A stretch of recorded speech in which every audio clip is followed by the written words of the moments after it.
Now to the historic recall race for governor. Voters head to the polls in just over 24 hours. And we are getting a chance to speak live with both candidates this morning on Live at Daybreak. We start with Governor Scott Walker. He joins us from a campaign headquarters in the Madison suburb of Fitchburg this morning. And Governor, good morning. Thanks so much for your time this morning. Good morning, Susan. Good to be with you. Thank you. And let's start off, first of all, in the last 24 hours here before Election Day starts tomorrow morning, what is the most important thing you're trying to get accomplished? Well, it's a combination of getting out the vote. We're making stops here in the Madison area this morning. We're going to be in La Crosse, Eau Claire, Stevens Point, Green Bay, and later in Milwaukee. So it's reaching out to voters, making sure people get out to the vote. And that's really important, both in terms of voters, but also in terms of a lot of our thousands of volunteers who are helping out. And it's that last-ditch effort to try and reach out to independents, to swing voters, to undecided voters, and make the case to them that if they want people to make courageous decisions, that they want people to make the tough decisions, that think more about the next generation than just the next election, I'm asking for their vote on Tuesday to help us accomplish that. Now, Governor, another poll has just come out. This one comes from the left-leaning public polling policy, and it says that you are leading by 3 points, but the race is tightening. What's your reaction to that? Well, we've always said the most important poll is the one taken tomorrow on June 5th. I thought for more than a year and a half now, or about a year and a half, I should say, we've been under attack from the big special interests from Washington. We've been under attack with people coming into the state. We knew it would be close all throughout this process. And so now we're in a point where it's time to come and vote. And so we're hoping people will stay focused on the issues. We want to move forward. We don't want to go backwards. Now, Governor, you have often talked about moving forward, but I'd like to ask you a little bit about this John Doe investigation. Since the last time we've seen you, $100,000 has been moved into your legal defense fund, and also today, one of your former aides is going back to court related to this John Doe investigation. First of all, why was the money moved, $100,000? And secondly, can you promise the voters, if you return after tomorrow, that this John Doe investigation will not be a distraction?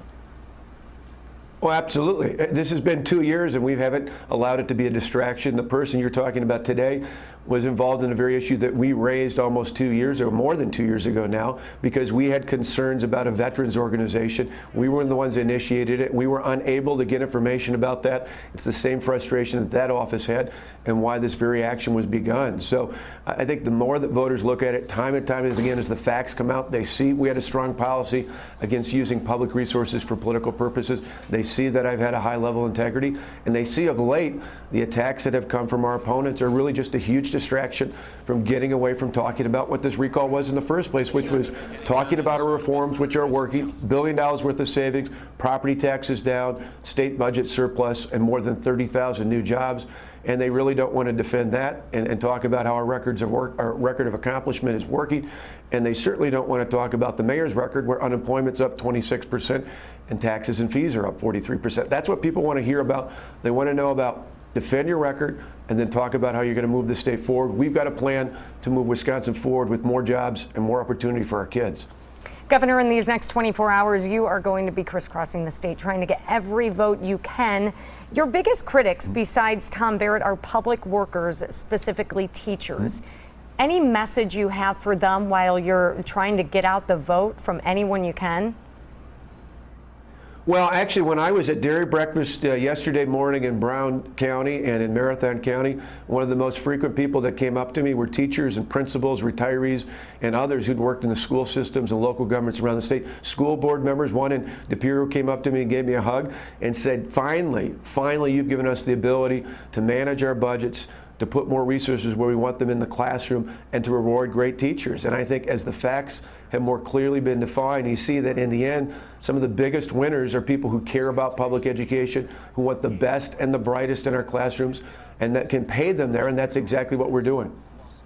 Governor, I would like to ask you if you are, I don't know, re-elected is not the word, but if you do win this recall tomorrow. Elected again? Yeah.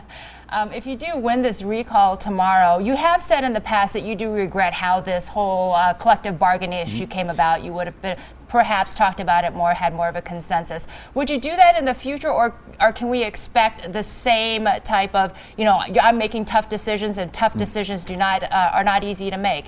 Which approach will you take?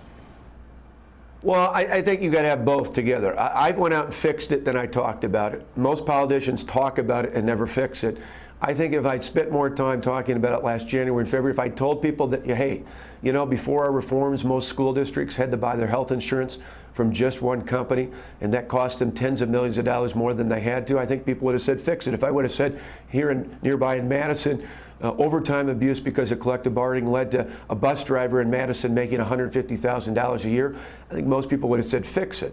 In the future, though, we're going to both fix it, but we're also going to improve the process. The process is important, just as the product is important. We've already begun this over the past year with Tony Evers, the State Superintendent of Public Instruction, who's been working with me on education reform. Even though we're clearly not political allies, we brought stakeholders together, about 40 different stakeholders from around Wisconsin, and we're going to do that in the future. The reason most people don't know about it is because it wasn't controversial. Even though they were great reforms, they're good reforms for the future. We brought people to the table, we got things done, and we're going to do more of that in the future. And I think people don't just need to take my word on it, they should look at what we've been doing with Dr. Evers and our team to move the state forward on other big issues in the future. That's exactly what we're going to do.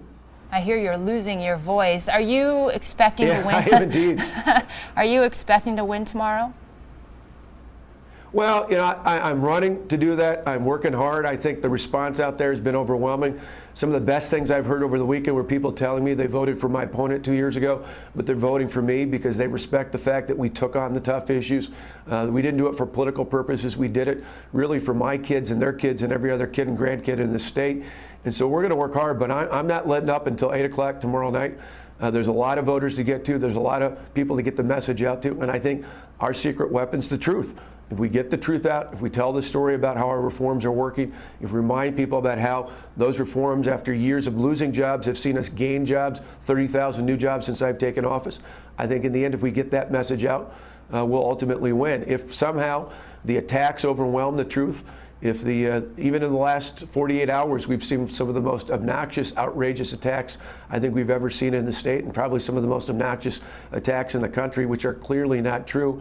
I think if somehow those overwhelm the truth, we're in trouble, but I think the truth will prevail, and I think it'll be good for Wisconsin, not just good for me on Election Day, and good for Rebecca Clayfish. I think it'll be good for the state of Wisconsin. All right, Governor, thank you so much for joining us this morning.